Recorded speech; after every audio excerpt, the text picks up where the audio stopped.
All right, everyone, let's kick it off. Thank you so much for coming to the BioPREVAIL Built Environment Design Challenge Showcase here in Geneva. I wanted to share a few words about the biological preparedness and resilience through evolution and innovation of laboratories. This is a One Health Security Innovation Initiative for Sustainable Diagnostic Containment Laboratories. Launched by the G7 Global Partnership Against the Spread of Weapons and Materials of Mass Destruction and hosted by the World Organization for Animal Health, BioPREVAIL utilizes an innovation ecosystem-driven approach for revolutionizing the way that we design, build, and operate diagnostic containment laboratories. BioPREVAIL focuses on identifying, validating, de-risking, and scaling practical, accessible, and sustainable solutions to diagnostic containment laboratory challenges that are rooted in local context, resilient to future challenges, and capable of supporting global biosafety and biosecurity over the long term. BioPREVAIL launched its inaugural design sprint, the BioPREVAIL Built Environment Design Challenge, in 2025 with support from Global Affairs Canada's Weapons Threat Reduction Program and WOA. The design sprint focuses on identifying and scaling solutions to engineering challenges faced in diagnostic containment laboratories identified as priorities by an expert advisory committee convened for the challenge. The Built Environment Advisory Committee identified facility design and maintenance, waste management, and equipment maintenance as the three most pressing challenges to the sustainable function of diagnostic containment laboratories. If you look in the back of the program, you can see the names of the people who served on the Built Environment Advisory Council. A call for applications was released in early June 2025, which resulted in the selection of 7 teams developing solutions to address at least one of the thematic areas that I described. Teams were paired with lead mentors from the BioPREVAIL innovation ecosystem who provided expert consultation for the duration of the design challenge, as well as spot mentors who provided as-needed consultation on a variety of topics. In addition to structured mentorship, the cohort participated in the BioPREVAIL Academy Incubator Program, which concluded in early December of 2025. BP Academy teams led through a series of guided customer discovery activities patterned after the U.S. National Science Foundation's I-Corps program, and the program was designed to de-risk future investment in their innovations. BP Academy sessions also provided instruction in legal and regulatory considerations specific to diagnostic containment laboratories, an overview of fundraising from non-dilutive and dilutive sources, and a series of communication workshops to develop innovation-specific branding and messaging. As I said, you can find the names and information about all of the community, many of whom are joining us today, that participated in the advisory council, that reviewed applications for a very, very competitive process where we received applications from 31 different countries, and mentors who have worked very closely with the teams to get them to the place where you see today. So moving right along, I wanted to share some remarks. I wanted to introduce my colleague, Trevor Smith, from Global Affairs Canada, who will give more background about the Sustainable Laboratory Initiative that has been underway for many, many years. Trevor?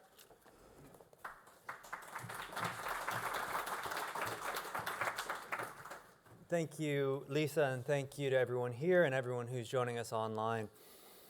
Now, as we talk about BioPREVAIL, let me just take a second to steal part of the word. And to those who have been working with us on this initiative for well over a decade, I want to say we have prevailed. We have reached this critical starting point. It's certainly not an end, but we don't get to the start line without a tremendous amount of effort and push and enthusiasm by many, but I want to single out Dave Elliott and colleagues from the United Kingdom's Minister of Defense, and Keith Hamilton and colleagues at the World Organization for Animal Health. Through the global partnership against the spread of weapons and materials of mass destruction, we simply refused to let the status quo be good enough.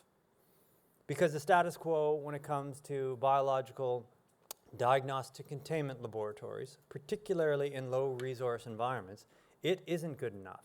It is failing. Not once or twice, time and time again. So BioPREVAIL is really, I'd like to call it the product of, of a great deal of love. I think it's fair to say, though, it is a product of frustration and a product of refusal to accept that okay is good enough, because it's simply not. It's not good enough from a public health perspective. It's not good enough from an animal health perspective. And in the world that we live in today, it is certainly not good enough from an international security perspective. Canada, through our weapons threat reduction program, have been at the forefront of trying to build lab capacity around the world for a very long time. We have worked with some of the best engineering, architectural, and building partners around the world, some of whom are in this room today. What I classify as failures are not failures of their technologies. It was a failure to match the realities of local circumstances with the type of solutions that we were trying to implement. And sometimes you cannot fit a square peg in a round hole. So BioPREVAIL is recognition that that approach, while appropriate in certain environments, is not in so many others. So rather than trying to continue to put that circle in the square hole, let's create a square to go in the square hole. This is ambitious, BioPREVAIL. We are not just looking at tweaks around the edges. We are looking to upend the way we view this type of facility, to make them regionally appropriate, to make them sustainable, to make them results-oriented so that they can be fit for purpose, which is one of the most important purposes of any initiative of this kind in the world. Prevent, detect, respond better to infectious disease threats. If that's not enough to get all of us excited about the solutions that we are going to receive today, I don't know what will be. What I will say, again, to all of the teams who have submitted, to all of the potential partners who are out there who might be looking at these solutions, don't expect a silver bullet. This is a complicated problem. There's not going to be a single solution for all that ails this particular sector. But what we have here are a bunch of different pieces. You can tell I'm from a weapons of mass destruction background. I'm using an ammunition analogy. Maybe I'll step away from that. No, I'll just use a different one. We're putting more arrows in the quiver here. We are trying to get different tools, different solutions that together are going to help us address this fundamental problem of failure that we have seen time and time again in an environment where failure simply isn't an option. So thank you all for your participation. Thank you to the teams for your ideas. Thank you to potential funders for having your ears wide open. This is not just an international security problem, and I want to end where I began. The Weapons Threat Reduction Program of Canada, the UK Ministry of Defence, other members of the Global Partnership Against the Spread of Weapons and Materials of Mass Destruction have been funding this, have been driving this. That has to stop, and it has to stop today. This is a much bigger problem. This is not just about security. It is about health. It is about animal health. So please, everyone, look very carefully at what is being presented. Think very hard about what might be appropriate for you, and dig very deep in your pockets because we need resources. Thank you.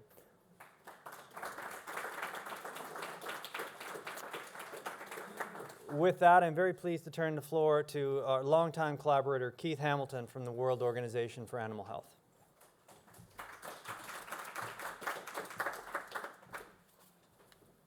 Thanks, Trevor. And just to reiterate that this has been more than 10 years in the making, and there's been a lot of work over the past 10 years, including extensive stakeholder consultation and a feasibility study. So the approach has been really well thought through. And we're confident that the approach we're taking today is the right approach. And that involves, firstly, our partnership with the Global Health Security Fund, who bring expertise in innovation. Secondly, the formation of a community of practice that allows people to come together to discuss these issues and to develop their own solutions. And thirdly, and excitingly, what we'll be discovering today is the establishment of a platform to launch design sprints focused on concrete solutions. So whilst BioPREVAIL is in its early phases, the level of engagement we're already seeing shows how much demand there is for structured, cross-sectoral, innovative approaches to biosecurity. And we look forward to seeing this initiative grow over time. This won't be the first, this won't be the last, it is the first design sprint, but it certainly won't be the last design sprint. Also, we don't need to look far to understand why this matters. To coin Elvis Costello, accidents do happen, and we know that laboratory accidents do happen. It's not just a theoretical risk. In 2007, from in the UK, we've got several colleagues from the Purbright Institute. They were unfortunate enough to have a leak of foot-and-mouth disease from their site. And we've seen recently in Spain, within the last couple of months, the suspicion, not yet proven, but the suspicion of release of African swine fever from a laboratory in Spain. But these incidents are clear reminders that biological incidents linked to laboratories have major economic and societal consequences. And this is why this matters. Spain and the UK at the time, their openness and their rapid engagement with the international partners set an important example of transparency and responsible crisis management. Events like this, and ones that go underreported or unreported in many parts of the world, underline the urgency of the work we're doing, strengthening systems, reducing risks, and building the capacity to prevent, detect, and respond to biological incidents before they escalate into disasters. And with that, it's my pleasure to introduce my boss at WOA, Dr. Emmanuelle Souberan, who is the Director General of WOA. So we have a recorded message from her. Ladies and gentlemen, dear colleagues, it is a pleasure to join you for the BioPREVAIL Built Environment Design Challenge Showcase. This initiative reflects our shared commitment to reducing biological risks where they arise most visibly in the space where animals and people interact. As 2025 marks an important year in disarmament with the 50th anniversary of the Biological and Toxin Weapons Convention and the 100th anniversary of the Geneva Protocol, now is a critical time to address biological threat reduction. COVID-19 is a great reminder, and as we speak, outbreaks are happening around us that threaten our collective health. As Director General of the World Organization for Animal Health, WOA, I see the built environment as a vital foundation for health security. The way facilities are designed, the way activities flow through them, and the way people and animals circulate within these spaces all influence our ability to prevent, detect, and respond to threats. Well-designed environments strengthen systems. Poorly designed ones create vulnerabilities.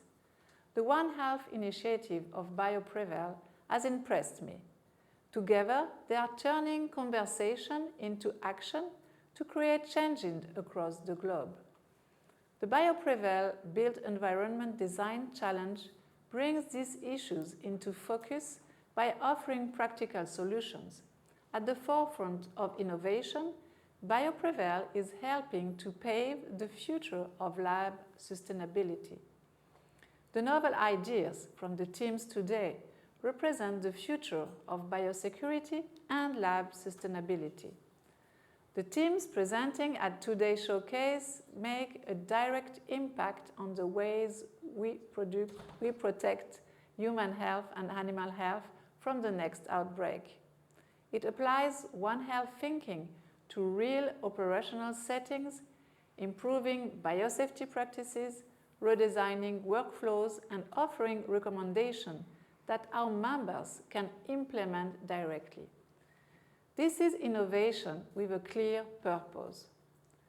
BioPREVAIL solves for preparedness, strengthens resilience, and assists the professionals who carry out this essential work every day. We look forward to continuing on this journey with BioPREVAIL to see the real-world implementation happening soon. By strengthening biological threat reduction, we protect entire communities. We protect our shared planet. This is core to WOA's mission. The BioPREVAIL challenge demonstrates how thoughtful design in the built environment can reduce risks before they escalate. The cost of inaction is always far greater than the cost of strengthening the systems that protect us. I congratulate everyone who contributes to this challenge. Your work helps build safer environment, more effective services, and a healthier world. Thank you very much.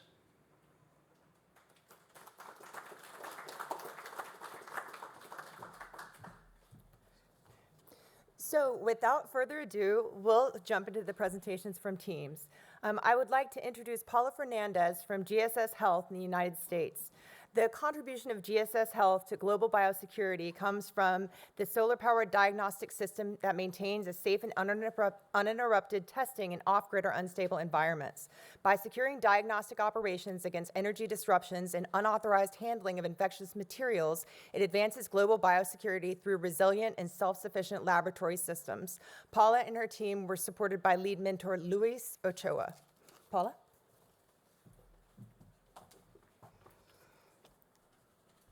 Thank you. My name is Paula Fernandez, and I'm the founder and CEO of GSS Health. I'm here with my colleague Shadrach Were. I just want to thank the BioPREVAIL team, who've been working so hard, and all their funders for this great opportunity to present to you today. So, power outages and unstable power supplies interrupt laboratory diagnostics. Everything from compromising biosafety equipment to disrupting laboratory instruments, compromising samples and reagents. It's a really huge problem, and especially in rural and remote laboratories where almost all of them have some kind of power supply issue, and many of these laboratories have no power supply at all. In my 21 years of working in resource-limited settings, mostly in field settings with these laboratories, I have seen many instances of poor power supply, and I have been struck by the fact that despite good, robust solar power systems, they don't exist in these places where they could really be providing support for diagnostic testing. I took this photo, by the way, in Port Harcourt Teaching Hospital in Nigeria, where we were assessing our wastewater sequencing lab in a backpack, and this was in 2019. And as you can see from this picture, it's not just rural and remote labs that have issues. Even at the highest levels of the healthcare system, there are power outages and there are unstable power issues. And the stakes are really high because every power outage widens the window for disease transmission. I took this picture in 2014 when I was working in Sierra Leone at the height of the Ebola outbreak. I was working with UNICEF's supply division. And one of the core activities was collecting data from staff who were taking care of over 40 community care centers across the country. None of those care centers had power supply. And one of the biggest challenges we faced was getting information back from the field. Many of those staff did not have the ability to charge their phones. Something as simple as charging a phone compromised our ability to provide personal protective equipment in the field. It compromised our ability to make decisions about patient placement. And reliable power is not just a support function for biosecurity, it is a requirement. And for biosecurity, we're talking about access control failures. We're talking about security systems that go offline. And secure operations cannot be maintained in the absence of power. So what we did was a proof of concept. We took a commercial off-the-shelf system by Bluetti and paired it with GeneXpert, and a piece of equipment that is supposed to go down to the lowest levels of healthcare, but it can't, and it can't because of power supply issues. So what we wanted to do is something very simple. Can we run it using solar power? And what we also wanted to do was test whether we could have these patients who were coming with symptoms of tuberculosis test and treat right there rather than waiting for their samples to be sent to a referral center and for those results to get back. And there are lots of challenges around that. So we looked at 2 rural health centers. The Gene Expert operated continuously for up to 9 hours a day. We tested about 83 samples for TB and antimicrobial resistance, and we got 100% concordance with referral lab results and very positive end-user feedback. In fact, so positive that the healthcare manager in the region wanted to put these systems everywhere. So a lot of positive experience. But it was a concept, a test of concept, and what we found was that these closed systems aren't perfect for these situations in the lab. We need modular designs where you can plug and play different items so you can perform maintenance on the systems. We need to overcome supply chain challenges with lithium-ion batteries. We need enhanced security so that you can attach the solar panel to the lab in a way that it doesn't get stolen. We need longer cables. We need improved monitoring capabilities. So we learned a lot from this concept test. And just finally, to say a little bit about GSS Health, we've been in business since 2008. We are field implementation experts. We love to understand policy, but that's not where we're at. We're all about taking that policy and making it functional in the field. We have extensive global peer-to-peer lab networks in more than 27 countries and a proven track record of custom technical solutions. And we also have long-standing partnerships all over the world, but also with the US government agencies, the UN agencies as well, and lots of academic institutes. And I will stop there. Thank you very much for the time, and thank you.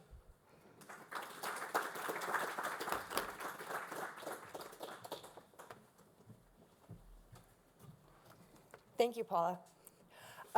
Next up, we'll hear from the team at AFMS International from South Africa. Their contribution to global biosecurity comes from the low-cost effluent decontamination system that ensures reliable treatments of infectious liquid waste using simple, locally sourced materials. By preventing intentional or accidental release of pathogens into community water systems, it protects both environmental and public health, strengthening global biosecurity through decentralized and sustainable containment. Their team was supported by lead mentor Samantha Lisolo.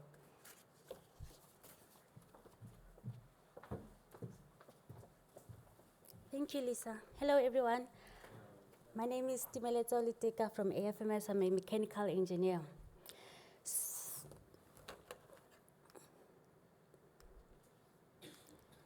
So what is an EDS? An EDS is an effluent decontamination system which ensures that the wastewater leaving the laboratories are free of harmful agents.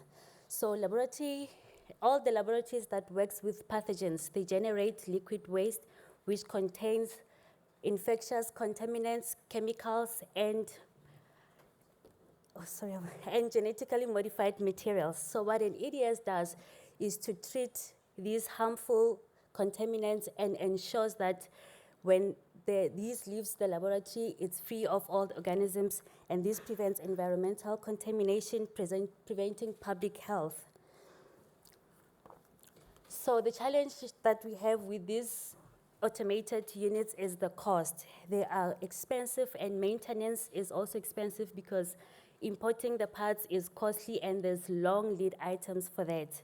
And then you run at a greater risk of operational, and then there's limited support with local technicians. These automated systems requires very high energy and performance can be very limited if there's unstable power. And then this creates long-term efficiency and depending on foreign supplies. Thank you, Timalitsu. I'll carry on from there. My name is Avi. Nice to meet everyone, for those who I've not met. Then the challenge we've spoken about. Sorry, Timalitsu's ruined the cards around a bit. Where have you put them? Sorry for that. So I'm going to just talk about the solution. The solution, the cost, our system is a low-cost system, 90% cheaper than most typical automated systems out there. It only requires simple repairs using mostly available local parts and materials. Local engineers are readily available for repairs and simple maintenance. The unit's energy efficient with minimal to zero electricity needs. It can be retrofitted into any laboratory setting. With compliance, it's easily aligned with international and local standards and regulations, and it's got a long service life, which makes it very easy to maintain. I think we skip the slide, perhaps. Let me go one back. So there's just an illustration of what this two-tank system looks like. As you can see, really simple and easy to manufacture. So this under-county EDS is breaking the mold because it takes process that's traditionally complex, automated, and insanely expensive, and makes it accessible, transparent, and scientifically validated. Instead of relying on black box automated units, the system proves that a simple manual dual-tank design using bleach can achieve the same disinfection outcomes with far greater control. Our real scenario testing shows predictable and consistent chlorine performance, pushing it into a new league of reliability. It's innovative not because it's over-engineered, but because it's engineered smartly, combining solid science, intuitive operation, and modular components to create a safe, verifiable, and sustainable solution for any lab. So there's just an illustration of the simple components the system utilizes. We validated our system with a chemical bleach. And so why bleach? It's low cost and widely affordable, disinfected. It's readily available in most stores around Africa and other low-income countries. It's easy to use with simple dosing methods. Training users to operate the system is very easy. It's a fast-acting disinfectant, and it will not require us to neutralize after cycles just based on how the bleach disintegrated. So the lessons and improvements. We tested the system across multiple scenarios, and each round delivered chlorine levels that became increasingly stable and predictable, showing a clear pattern we could rely on. Throughout the process, we were able to consistently maintain bleach concentrations ranging from 500 to 5,000 parts per million, giving us solid confidence in its performance across different conditions. These tests gave us real insight on how the system behaves in practice and allowed us to refine in meaningful ways. With every improvement, the system proved itself to be reliable, repeatable, and genuinely innovative, showing real promise for making effluent treatments far more accessible. Most importantly, after just 60 minutes of operation, the chlorine levels dropped to a safe discharge range with no need for neutralization or any additional intervention. Our system is for potentially infectious wastes and not for chemical wastes, and it's suitable for not only low to middle income countries, but for any lab setting around the world. So some key points and next steps. In the piloting phase, we plan to install some simple agitation for consistent mixing and more accurate testing. Confirm chlorine effectiveness under high organic worst case conditions, including adding hand wash detergent with water. Provide setup and validation manuals for users. Provide operation and maintenance manuals for users. Provide graphs and SOPs for users to easily understand the quantity of chemicals to add to tanks to achieve different concentrations. And then a huge thank you to BioPREVAIL for making this possible. Your support and commitment to pushing innovative biosafety solutions forward played a crucial role in helping us bring the system to life. We genuinely appreciate the collaboration and the confidence you've shown in the work. We couldn't have reached this milestone without you. Thank you.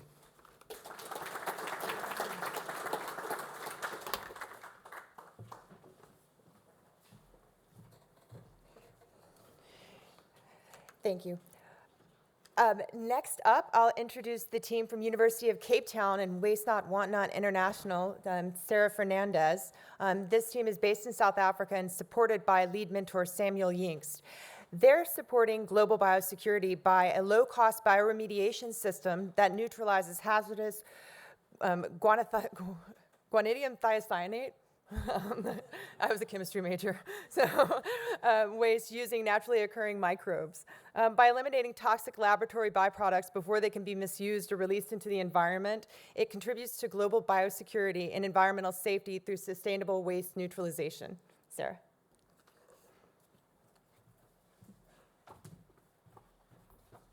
Great, thanks Lisa for that introduction. And I'm here with my partner Victor by our poster, you'll see us. Right. So according to UNAIDS, in 2020, 39 million people were living with HIV and AIDS, the majority being in Africa. Of these, about 75% were on life-saving antiretroviral treatment. Now, the WHO since 2013 has recommended regular viral load testing in order to monitor the efficacy of these treatments. So this, in combination with early infant diagnosis testing, has led to a massive scale-up in these tests being carried out. In 2020, the estimate was 30 million tests. And this, in turn, relates to about 2 million kgs of solid infectious waste and almost 1 million liters of liquid chemical waste being produced from these tests alone. The diagnostic test for HIV and AIDS is similar to one we all became quite familiar with, COVID-19 PCRs. 5 years ago, the average person on the street probably didn't know what a PCR was. Now, even if you don't know what it stands for, you probably know it has something to do with DNA, or in this case, RNA. In order to be able to test this genetic footprint, as it were, we need to be able to access it, because it's safely locked away inside the virus particle. So lysis, or the breaking up of these particles, is a key step in any RNA extraction protocol, and it generally requires potent chemical agents. In the case of HIV and AIDS testing, this is the agent responsible. Guanidine thiocyanate, or GTC, is what we're here to talk about today. It is a corrosive chemical, it's toxic to humans, it's detrimental to aquatic life. I mean, it basically eats through proteins. You can imagine that you don't want this getting into your water systems and into the environment. And yet this is indeed within the spectrum of practices that we found to exist across many laboratories. So I can show you this picture. Is a typical picture of a diagnostic testing laboratory. You can see beautiful state-of-the-art equipment. And yet just outside the window, it's not uncommon to see something like this. To see jerry cans being stored up somewhere in a corner of the building till kingdom come. In maybe the best cases, it's incinerated to some degree. And in the worst cases, it's simply going down the drain. And so in terms of the GTC waste, this is in the liquid stream of the waste, and this is the process that we're seeing in these labs. In addition to the risk of the chemical in and of itself, it also has the potential to produce hydrogen cyanide gas. Now, this is acutely toxic and can be fatal, and it occurs in reaction with acids, or importantly with bleach. And so now, as we've just heard in the previous presentation, bleach is a widely used disinfectant and is very effective for treating infectious waste. So all this being said, there was clearly an urgent need to address this problem and to identify this as a very specific chemical waste that needs attention. So our solution revolves around bioremediation. And our story began with our partners, Waste Not Want Not, approaching us at the University of Cape Town because we had a long history of treating thiocyanate by microbial systems within the mining industry. And so they asked this question of us, because thiocyanate is a key component of GCC and indeed the major component of concern, could our microbial systems treat GTC with an HIV testing waste? And so we partnered to investigate this. And I'm pleased to say, look, it took a lot of adaptation. It's a complex mixed microbial system. And so we spent quite a lot of time working with the microbial community. But we're pleased to have got the data that we've got. We showed firstly that we were able to degrade significant concentrations of synthetic GTC, and we got it down to pretty much zero. And secondly, thanks to BioPREVAIL, we also have recently been able to now move to the actual waste stream. So this was a big piece of the puzzle that was missing. Could our microbial community tolerate all the other components that are now mixed into this test waste, and would they be able to perform?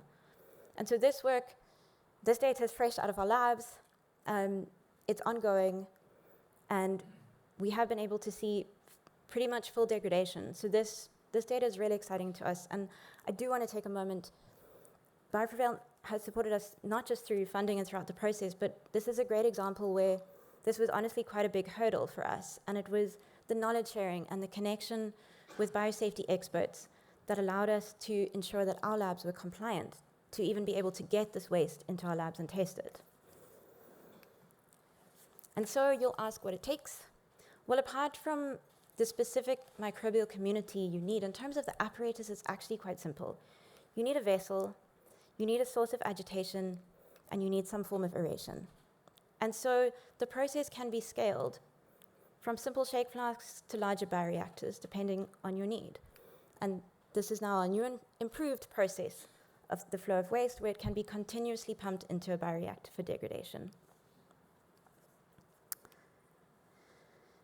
And so you ask, why this technology? There's a lot of reasons I can talk about why I love this process. I'm going to quickly mention two. Firstly, it functions at ambient room temperature. And so if we compare that to current practices of incineration, as mentioned, this speaks to it. It speaks for itself. Secondly, with a lot of bioprocesses, one of the key operational costs is the nutrients you need to provide to the microbes in order for them to do the function you need them to do.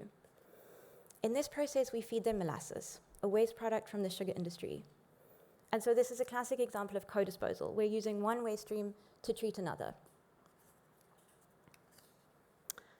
So we've demonstrated proof of concept. We are confident that this process can scale because it's being used in the mining industry. We've shown pretty much 100% degradation with a low carbon footprint, low costs, and with further potential application to other GTC-containing waste streams. There are still some key important steps that we need to take before we're ready to roll this out. And so there will need to be further collaborations, and of course, all work requires funding.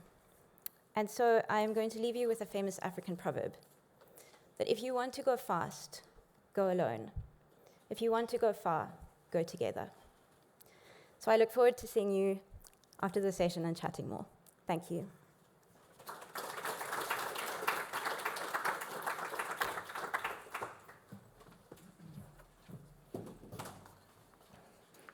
Thank you, Sarah. Next up, we would like to welcome the team from BioAssets Corporation in the Philippines, Zine Bebe and Homer Pantual.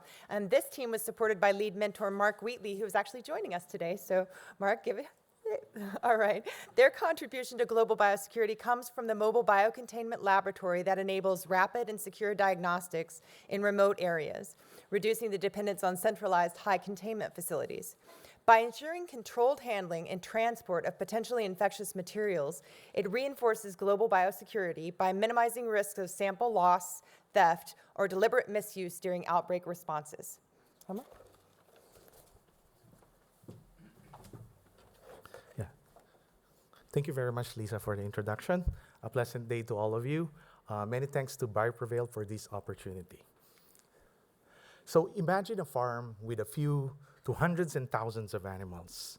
A virus sweeps in, vets are puzzled, farmers are desperate, and then outbreaks spread, animals obliterated. Then there's a shortage of meat and increase in price. So every year, infectious diseases wipe out billions in agricultural value. In the Philippines, disease outbreaks in poultry and swine don't just affect farms. It disrupts food supply, livelihood, travel, trade, and more importantly, it affects national biosecurity and food security. And the problem is, we are actually fighting 21st century infectious diseases with outdated tools, at least in the animal industry in the Philippines.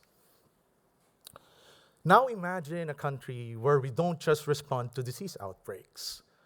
We rapidly detect and pinpoint the viruses and the bacteria, and custom-made solutions that faster than the virus and the bacteria can take hold. Now, this is not a dream anymore. That's our work at BioAssets. I am Homer Pantua. I am a veterinarian.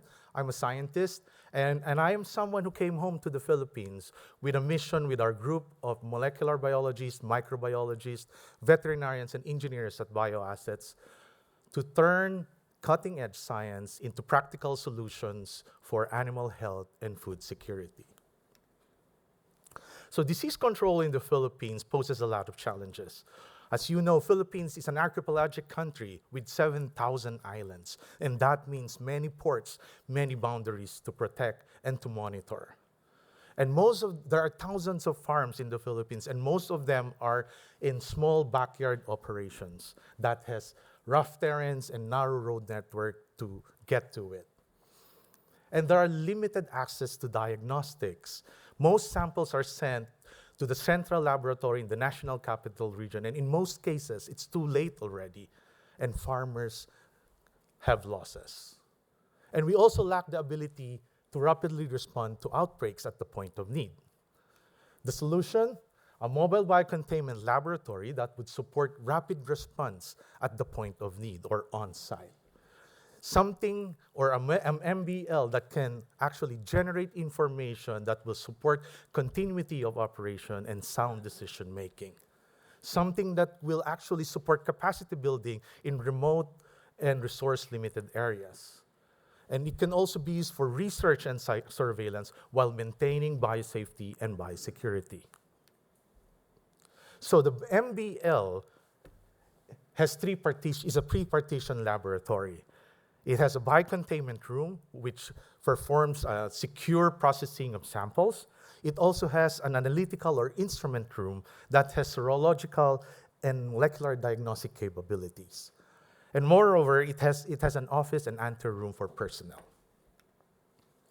So to ensure biosecurity, we partnered with potential users and stakeholders in the industry to develop a biosafety and biosecurity plan that covers processing of sample receipt, processing, testing, biobanking, waste management, and even the unit maintenance.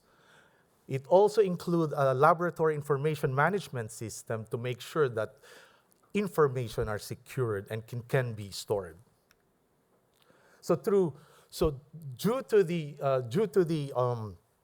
the mobile nature of this laboratory and the extreme weather condition in the Philippines and the rough terrains in the Philippines, we need to ensure the integrity and functionality of each instrument in this MBL to make sure that we can generate reliable results. And through BioPREVAIL, they supported us to make provisions for to protect the instruments by making hard cushion cases and also installing vibration monitors to determine whether the mitigation strategies that we implemented are taking effect. We've also installed remote monitoring device to determine the location of the MBL if help is ever needed. We've also installed climate control provisions. That way we can actually adapt to the ever-changing weather conditions in the Philippines. And moreover, we've also installed backup power for use in remote and resource-limited areas.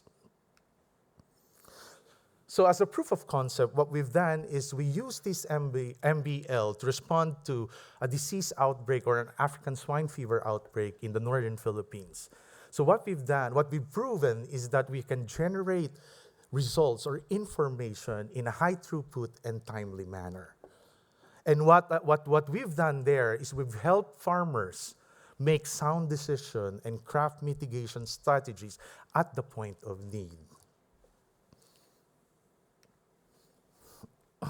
We've also used this MBL to do a research surveillance on bat-borne viruses. And we've proven that we can actually test samples, inactivated samples, and also store them properly for further testing in the central laboratory.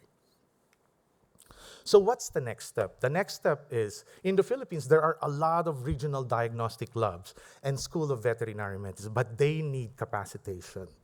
So our hope and our plan is to build strategic partnership in the local government units and in academia to build or to develop model institutions that will champion this initiative to the national government. So what we're doing right now is we have 3 local government units and we have 5 academic institutions that are working with us to test this prototype.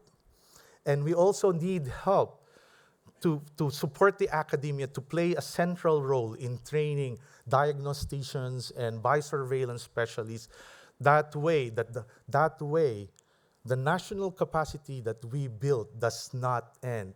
It will only grow beyond the life of the project. And if we can do this, we can actually shift from a reactive to a proactive approach to diagnostics, where we can shift from damage control to prevention.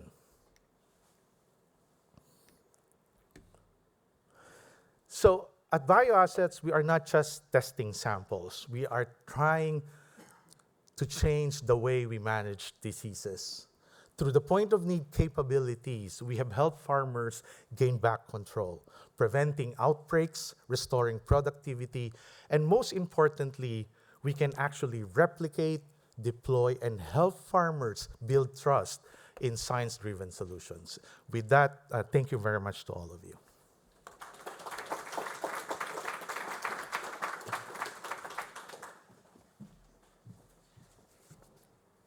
Thank you, Homer. Next up, I'll welcome Ronald Odero from Research World Partnerships based in Kenya. And the team at Research World Partnerships was supported by Jeffrey Jagero, who is also here in attendance. So thank you, Jeffrey. Their contribution to global biosecurity comes in the form of the SL BioLock Smart Waste Bin that prevents pathogen leaks by ensuring safe containment of infectious biomedical waste. By reducing the risk of accidental or uncontrolled pathogen dispersal to humans, animals, or the environment, it enhances global biosecurity and protects communities from potential misuse or accidental exposure to hazardous materials. Thanks, Ronald. Thank you, Lisa. Yeah, thank you so much, Lisa and the team. We feel privileged to be here. So I'll be taking you through the SL BioLock Smart Bin. And before I start with the presentation, I just want to say that this idea is as old as BioPREVAIL. This is an idea that was born about 10 years ago when I was working in a laboratory, in a TB laboratory in Western Kenya, Kisumu, and I was in charge of coordinating activities within the laboratories. So part of this waste movement that I'm talking about, it's a practice that I was actually implementing with all the difficulties that I was envisioning. So, like it has been stated, I'm a lab specialist. I work with Research World with regards to this special innovation. So our focus is to look at sustainable, scalable, innovative tools in public health. And one of those tools is the smart BioLock bin. So this bin, we want to wish that our focus is to look at the strengthening the frontline biosafety and biosecurity systems. And the main focus for this is to look at the one of the key elements, which is the bin. The bin looks as simple. The bin is simple. However, it forms part of the major weak links within the cascade of the waste management. And if not well taken care of, this could be one of the major frontline infrastructural gaps that we have existing in our waste management system. So. Sorry, just to take you back there, sorry. The slide moved. Yeah, so let's look at the challenges that we are talking about, the waste management. So as reported in the global report is that out of the waste that we are generating in the lab, infectious waste forms between 15 to 30% out of the total waste that are generated in a health facility. And again, we look at this as potential. It's only prone to increase, more so in African region, courtesy of the burden of disease and also the increased population that we are actually estimating that will be projected as the years goes along. Then we go to the, we look at the aspects of where does the problem begin. We look within the health facility, the problem begins at the level of waste generation. So that is where the bin starts to be operated. So any any weak processes that begins at generation forms part of the challenges that we are envisioning and potentially poses a threat for biosecurity. So with me here, these are the photos of picked on from various facilities, and as you can see, these are all containment challenges that were, if not well taken care of, could result to danger or could pose as a threat to our biosecurity aspect. Then we ask ourselves a question, why does this matter? We say that there are those uncontrolled steps that we are potentially missing within the system. We are also saying that there are those steps within the cascade of waste containment that training alone cannot sort. We've trained people in biosafety, we've trained people in very many things, but however, we still report challenges with regards to the tools that we are using. In addition to that, what are the dangers that we are seeing? Potential amplification of the diseases that we are talking about, or potential risk of exposure to the community and also to the environment that we are staying in. So where do we begin? So one of the main challenges that we are looking at is potentially the element of design. And the element of design comes in two forms. One is the way we operate, the way the current bin is being operated, and number two, the way it is designed. Our current bin that we are currently using, it has a top, yes. This is unlocked. It's just, you can open and close. So already that one poses a risk in terms of exposure and also access. We also say that it's manually operated. There's nothing to restrict any, the operations. And what are we trying to give as a solution? We are trying to introduce the elements of some technology to inform the next level of a bin that we might be using in our settings. So what's our solution? So we give thanks to BioPREVAIL. I would just was saying that after all those 10 years that I talked about, through BioPREVAIL, we were able to come across this grant challenge, which has given us an opportunity to put a development of the SL Biolog. This innovation comes with two major aspects, is that we are introducing a smart component and also an Internet of Things into the design of the bin. Like you could see here, this is our prototype. We are envisioning to have the several sections. The inner bin that is used to collect and also transit the waste to the collection, to the disposal point. We have a point, the functionalities around the sensors that are also built onto the outer bin. So one key thing here is that we split the bin into two sections. There's the outer section that controls the brain, and then there's the inner that collects the waste, and then it's used to transit the waste to the disposal. And that one is to actually inform. When in the previous picture that I showed, you could see how bags are accumulated in the units where we are waiting for disposal. So we are trying to take care of that by making it organized and having bins that can remain there safe despite challenges with disposal. So how does it work? It's very important to note that we've looked at the 360 approach within the entire work of the bin. Let's not use bins at one location. We are trying to look at the entire cascade. So if you look at how it works in this arrangement, we are looking at the point of waste generation to the point of waste disposal. And this one common bin is trying to be used from the beginning to the end by introducing sensor logs, detection sensors, looking at weighing the weight and looking at the sealing at the same time, alert system, and tracking the waste by use of the QR codes, so that then through entire process we have that chain of custody and traceability of the waste that is generated from the hospital. Sorry. Oh, sorry, what next? I don't know. Sorry, I'm facing a challenge here.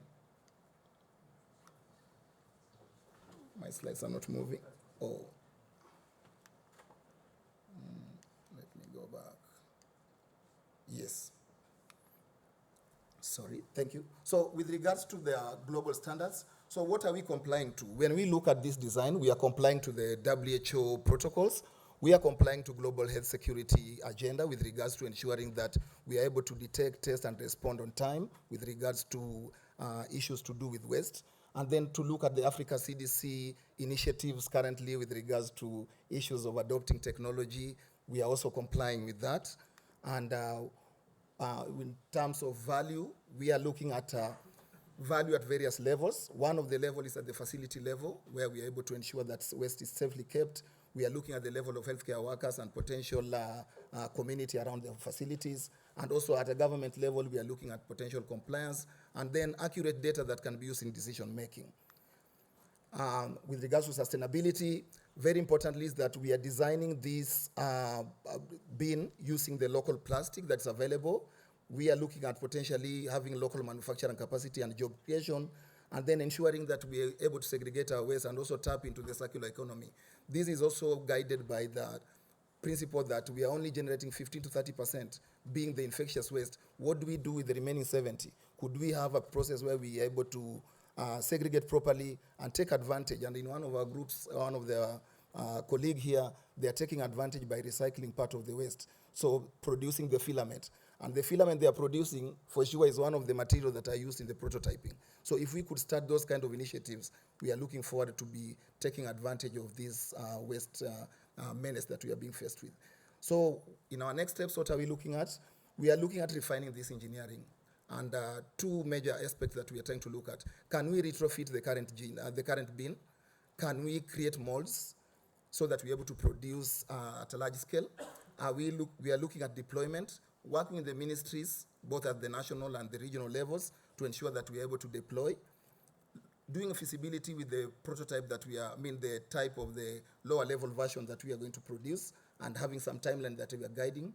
Then looking at policymakers and to be able to help us in putting up policies that are able to support this innovation. And we are looking forward to potentially working and scaling this tool to the larger market and ensuring that we biosafety and biosecurity aspects are actually made to be a system. With regards to our asking, we are seeking to get funding, and this funding is to ensure that we are able to transform this process from just a prototype into reality, and we're able to implement that. Then working together with partners, both at the ministry and the technical teams, and also ensuring that we are contributing into the national data with regards to waste management in our settings. And then just to say at the end of it, together we are calling upon every member here, every donor here to support us to make this dream a reality in our settings. And thank you so much. We appreciate the BioPREVAIL for this support. Thank you so much.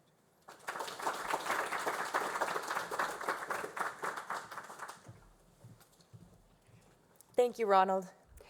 Next up, we have the team from Institut Pasteur de Cambodge in Cambodia, Sophia Perez. This team is supported by lead mentor Claudio Mafra. Their contribution to global biosecurity comes by transforming the laboratory plastic waste into reusable materials for 3D printed cold storage. This project enhances local self-reliance and reduces environmental contamination. It strengthens global biosecurity by securing biobanking operations against supply chain disruptions and shortages while ensuring sustained sample integrity during outbreaks, reducing vulnerabilities that could lead to intentional misuse or loss of biological materials. Thank you, Soph.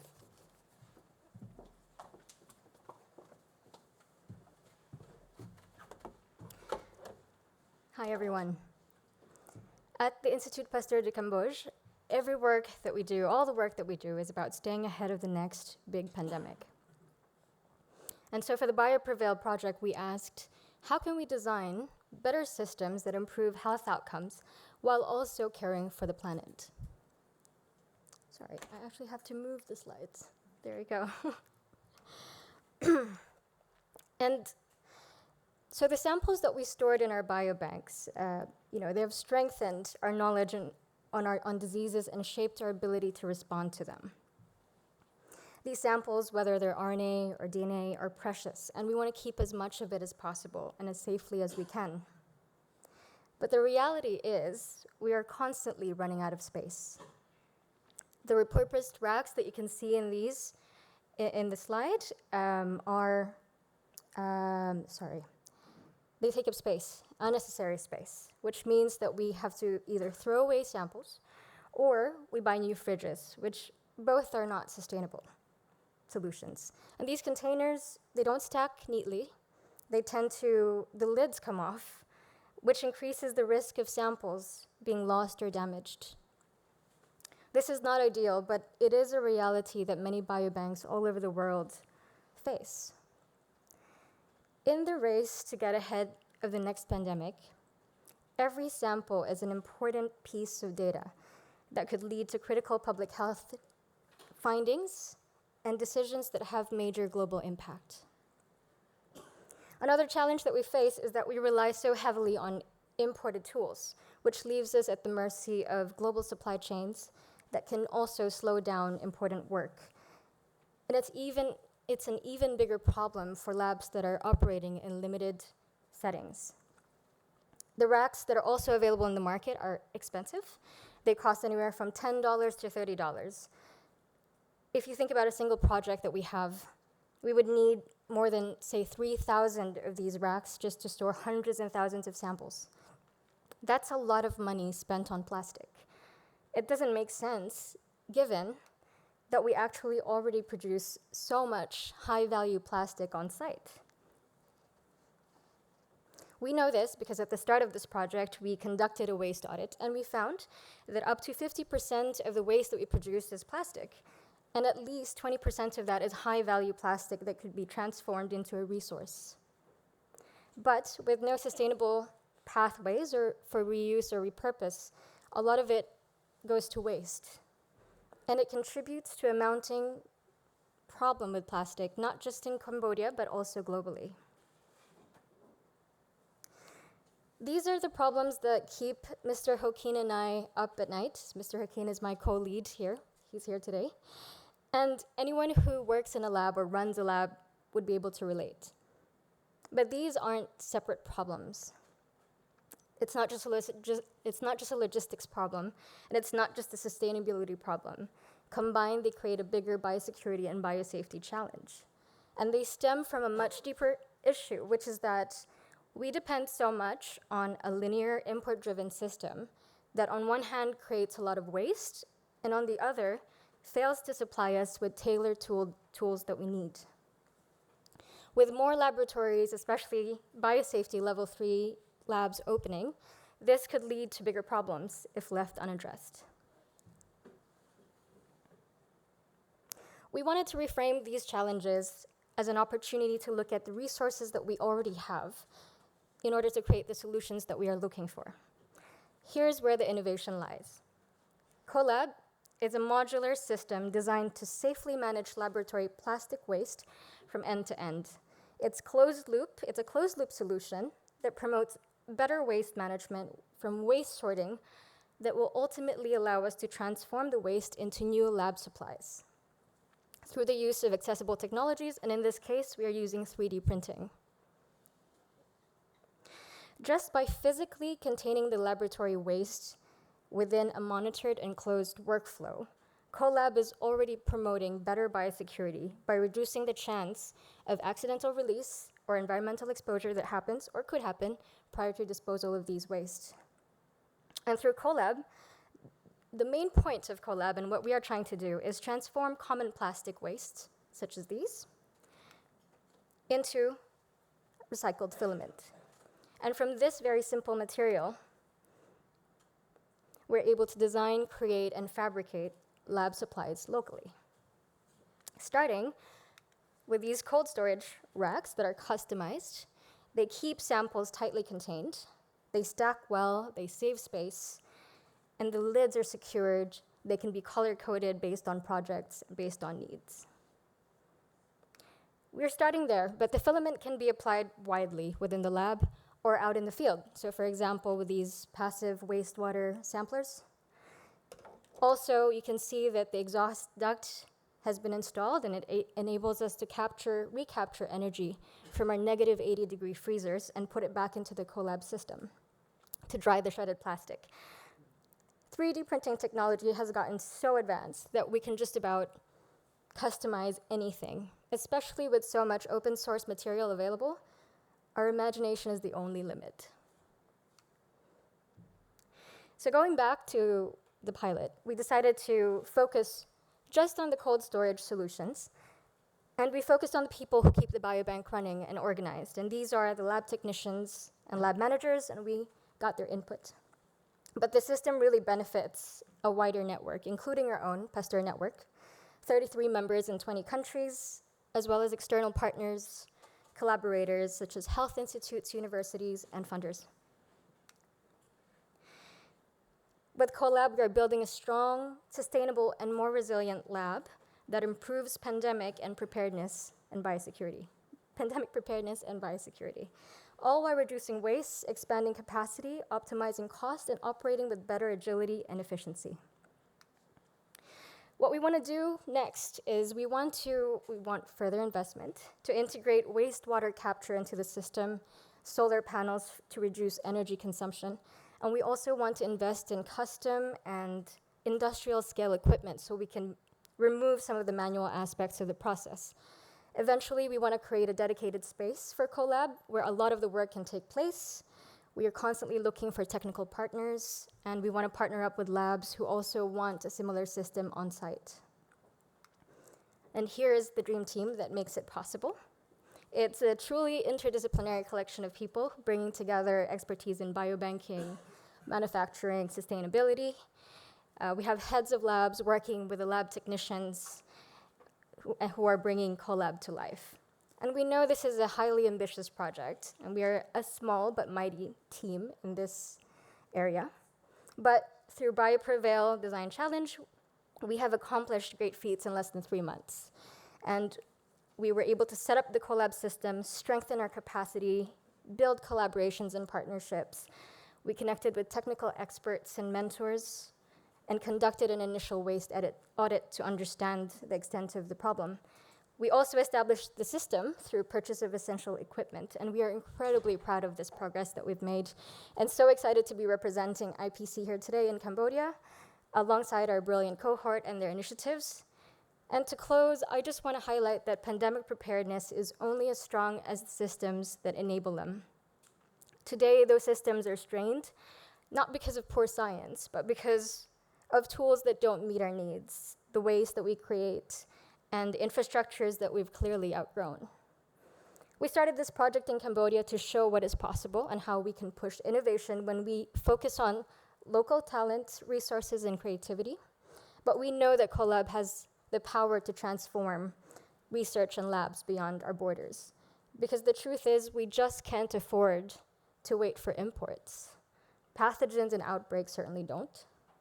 So to protect us in the future, our labs must be agile in response, rooted in local realities and production, and sustainable at their core, which ultimately makes them stronger in times of crisis. And this is the future we are building with BioPREVAIL. Thank you very much.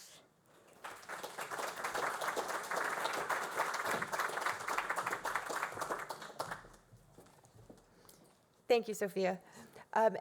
Finally, we have Thembeletu Moyo from T2 Design Lab based in South Africa. This team has been supported by lead mentor Luke Meredith. Themba and the team are contributing to global biosecurity through development of the HCL sandbox design that integrates local architectural methods and regionally available materials to build affordable, maintainable, high containment laboratories. By addressing the specific needs of the African continent, the design strengthens regional biosecurity infrastructure to operate independently from external resources, enhancing global capacity for pathogen control and safe research. Themba?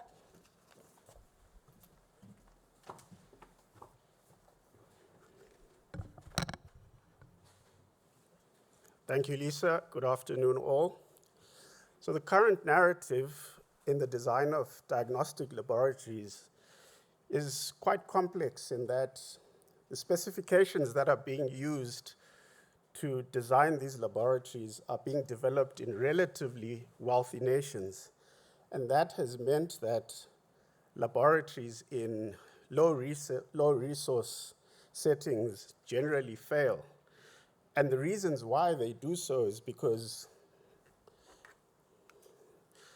of the insufficient contextualized design approaches and the underutilization of local expertise and the lab infrastructure that is often costly to maintain and challenging to operate sustainably due to the high energy and maintenance requirements. And lastly, and potentially the most importantly, is there's been an apathy for biosecurity considerations in facilities handling highly dangerous pathogens. One such facility is located in Mabibo in Dar es Salaam. This BSL-3 facility consists of 3 containment rooms and a lab passage that are constantly under negative pressure.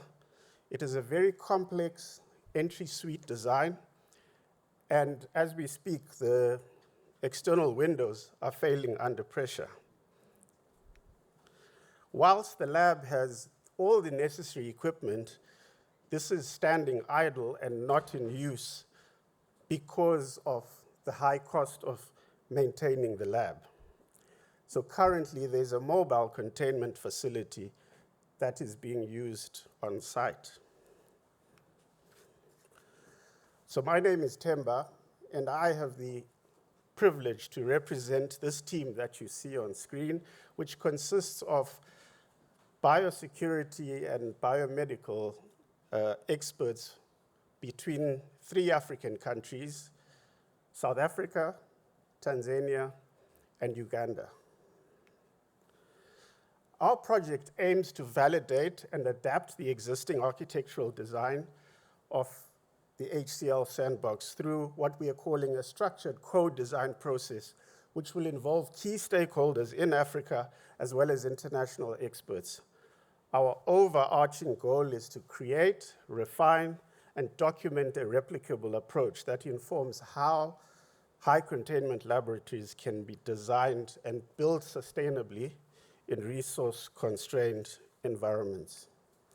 And to do this, we are going to take what we are calling a conceptual framework where all role players are going to be involved, all the way from the architects to the HVAC and environmental engineers, energy and utilities, critical equipment and maintenance experts, waste flow and biosafety, all the operations and capacity building experts, as well as the governance. However, as we go through this process, we will not compromise on biosecurity. Our solution is what we are calling the HCL sandbox design, which consists of a lab core with essential elements and a semi-public circulation area that surrounds it. We intend to use a vernacular architectural design that is context appropriate and suited for resource-constrained environments. We will make use of all the affordable and energy-efficient materials. We intend that the lab be replicable as well as sustainable. And I will continue to indicate that we will maintain compliance with all current biosafety standards. Just some images of the sandbox, which will be appropriate for handling highly dangerous pathogens safely and securely. From a biosecurity consideration, we will ensure that there's physical security, walls, doors, fencing, the access control, CCTV, employment of security personnel, correct policies and procedures are put in place, as well as pathogen inventory. From a sustainability point of view, we are using passive solar strategies and renewable energy systems. We will limit the generation of hazardous biological waste. We will use finishes that comply with best practice. And last but not least, the air recirculation is encouraged, which will result in a 30% cost reduction on the HVAC installation.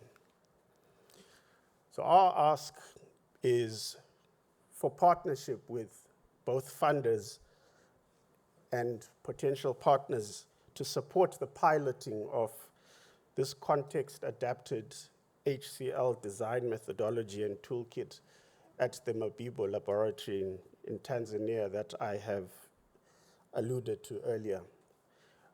We want a lab design that responds to the real problems of the lab users. I want to take this opportunity to say thank you to BioPREVAIL for giving us this opportunity to be part of the Built Environment Design Challenge. Our eyes have indeed been opened to the endless possibilities of what the HCL Sandbox Laboratory could become in the future.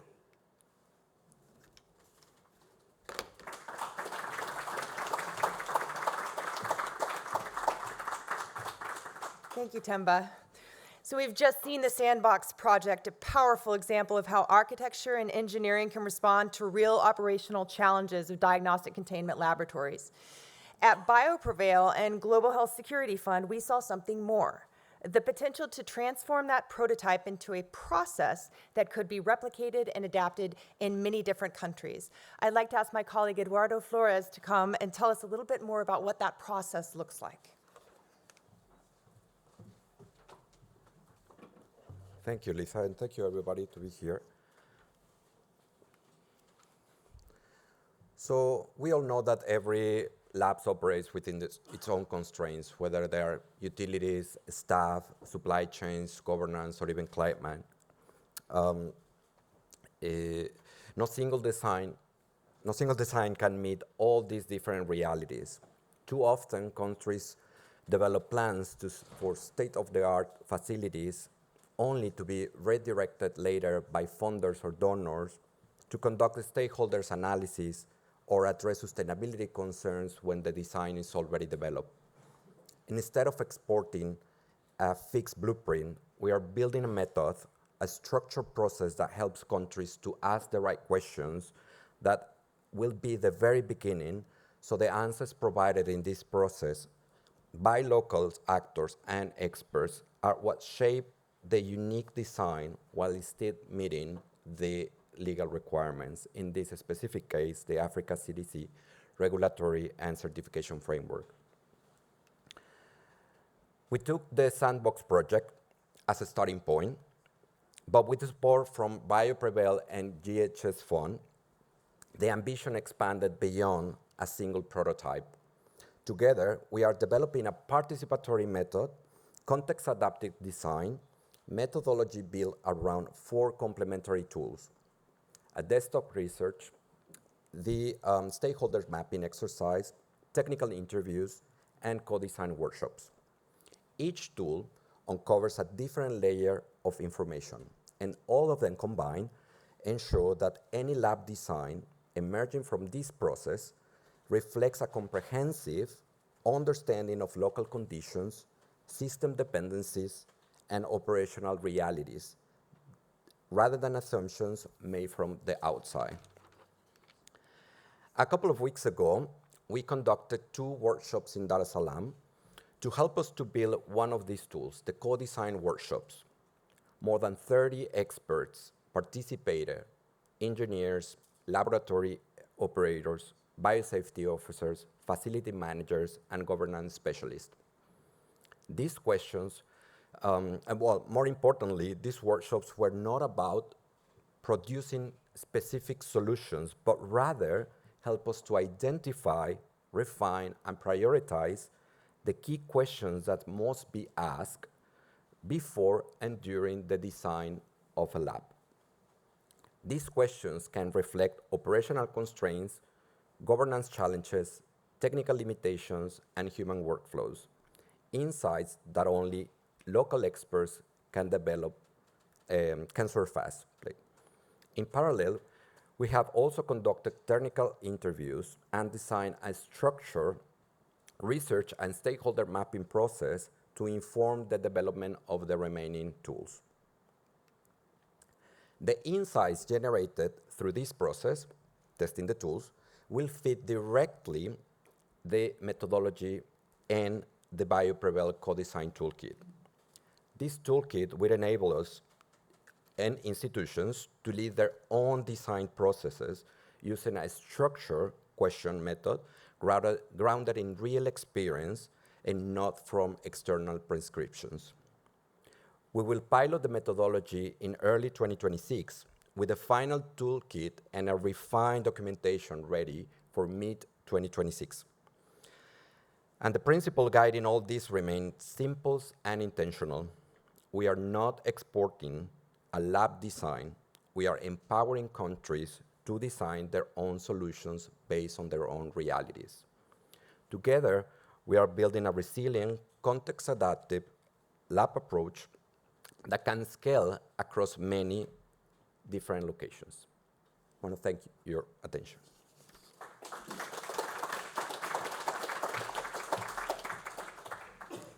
Thank you, Eduardo, and thank you to all of our presenters who took the time to feature your work here today for this audience in person, and also for the many people who are joining us virtually.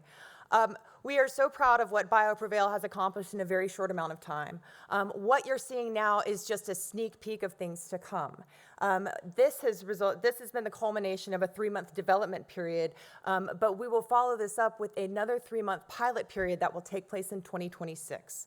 And so at the end of that, we'll have a better idea about the future development of these projects, follow-on funding for these projects, but the time is now to support these innovators as they're moving into the pilot phase, and to also support the BioPREVAIL program as we seek to identify future challenges that we can address using this design challenge methodology. So before I move on, I also want to thank my team at Global Health Security Fund, Daria Koenig in the back, Joanna Goncalves, I think, who is also in the back outside putting out fires, my co-founder, Andrew Nerlinger, and Eduardo Flores, who you've just heard from. There's been a lot of work that's gone into everything that you see today, and a lot of work that remains for us on the horizon. And we're very, very excited to be able to work together with our partners and funders at Global Affairs Canada and World Organization for Animal Health, and the government of the United Kingdom. This is very much, one big, happy, hardworking family, and I hope that that's been reflected in what you've seen today. With that, I'll give the floor to Trevor Smith from Global Affairs Canada.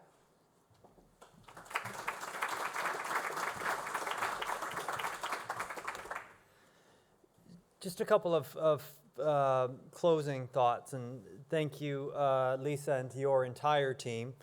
I mentioned at the beginning that the genesis of BioPREVAIL, it goes back more than a decade, when sort of the chassis of this vehicle was conceived by Canada and the United Kingdom and WOA. It's really the Global Health Security Fund, though, that put the engine in that and has allowed us to move forward. So tremendous thanks to all of you. A couple reflections that I'd like to share with all of the teams here, as well as those who are in the room with us and those online who may be looking at how to move this forward. One of the challenges we're going to have, you've identified the technical ones, there's a political one here as well. We need to connect these very technical proposals that you have put before us, which are all so very impressive, to what's happening or not happening just down the hill, for example, at the Biological and Toxin Weapons Convention. And I mention that because 2 weeks ago in Africa, I was very pleased to be with colleagues, some of you who are here, and from the BTWC ISU in Nairobi for a Pan-African event. 50 African nations got together, and in that meeting, they came out with a declaration, available online, in which they underscore their commitment to biosafety and biosecurity. Call them on it. Take them up on that. Go home to our African partners, to our colleagues from Africa CDC, and drop that paper on their desk and say, you said this is a priority. We are here to help you follow that up. To our colleagues from the ASEAN region who are here, we have presenters from Cambodia and Philippines. In October of last year, your leaders, all 10, there's now 11 ASEAN countries, but at the time there were 10, all 10 ASEAN leaders concluded a declaration at the leader level on biosafety and biosecurity. There were 8 commitments in that. Number 7 was on sustainable labs, and they specifically identified BioPREVAIL as a vehicle. Take this back to your countries. Remind them that this isn't just a technical problem, that you are offering them a path to fulfill political commitments. And there are other places we can make those connections as well. But on connections, the final piece I want to get to here. We heard a number of different terms, and the projects were phrased in different bins, if you will. Biosafety, biosecurity, animal health, human health. It's all global health security. And I really want to stress this point, because we need to stop looking at these issues as somebody else's problem. And as soon as we give it a single name, a lot of other people can down tools and say, well, that's not me. And that applies to the security sector, which has been driving this work for years. We're not a public health program. We're not an animal health program. We're a threat reduction program, and we achieve that by promoting health security. So I encourage all of us to think in those broader terms, because we need to, in selling this, we need to sell it to the broadest possible audience of potential consumers and investors. And to our investor partners, who I hope are still online with us, now is the time. The security sector has been carrying this for a long time. And I would say we are likely the sector that will benefit the least in the long run from this. And it is time for our other partners, from philanthropy, from international development and assistance, from public health, from animal health, to realize the tremendous value of what is being offered here. This is not a problem that we have concocted. This is not a problem that only we see. You've heard from all of our presenters today who are living this every day. These are real-world challenges. These are real-world deficiencies that can be addressed. One of our colleagues made a very astute point about 10 minutes ago about eyes having been opened. It's great that eyes are opened. Now time to get our hands busy. So with that, again, Lisa, will someone from GHSF close? Going to pass it to Keith Hamilton to see us out. Thank you.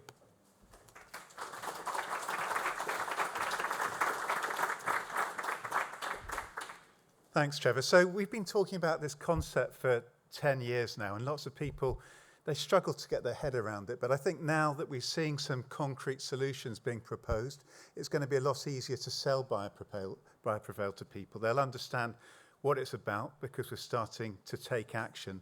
So really a big thanks to the teams today that presented some very good ideas and some concrete solutions, and also to their mentors. There's a few mentors in the room that have been helping the teams over the last 3 months. A big thanks to Global Affairs Canada, UK International Biosecurity Programme for supporting this work over the last 10 years, to Global Health Security Fund for making things happen. We've also spoken to a lot of people over the last 10 years, and we must acknowledge them in the development of the concept. People like the European Union Commission, the World Bank, African Union, CEPI, WHO, AU PANVAC, Africa CDC, Gates Foundation, and Patrick Ferran, who we involved right at the beginning. Also, I really must thank 2 people that really came up with the idea at the beginning, and that's Dave Elliott and Heather Sheely at Porton Down, because it's really their idea about developing something concrete that led to all this happening. I think, as Lisa pointed out, this isn't a one-off. We decided a long time ago it wasn't going to be a one-off grand challenge. This is now an innovation ecosystem. So it's a continuous process, and this is a start, really. It's a continuous progress of engagement, engaging investors, engaging innovators that have ideas, and engaging end users who are identifying some of the problems. So this is just the beginning.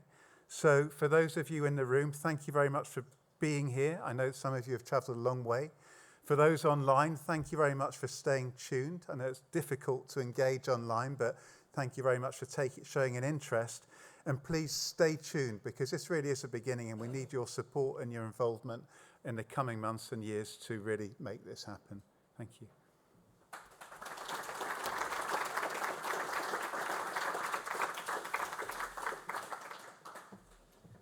So much up and down. So that draws the program to a close, but now we'll have a period of an apéro, and you can have a chance to network with teams. If you've noticed, there's posters around the room that represent the projects that you've just heard from. Teams will be at their posters ready to engage, talking about funding, talking about follow-on, involvement, partnerships, et cetera. So thanks again for coming, and let's move on to the apéro.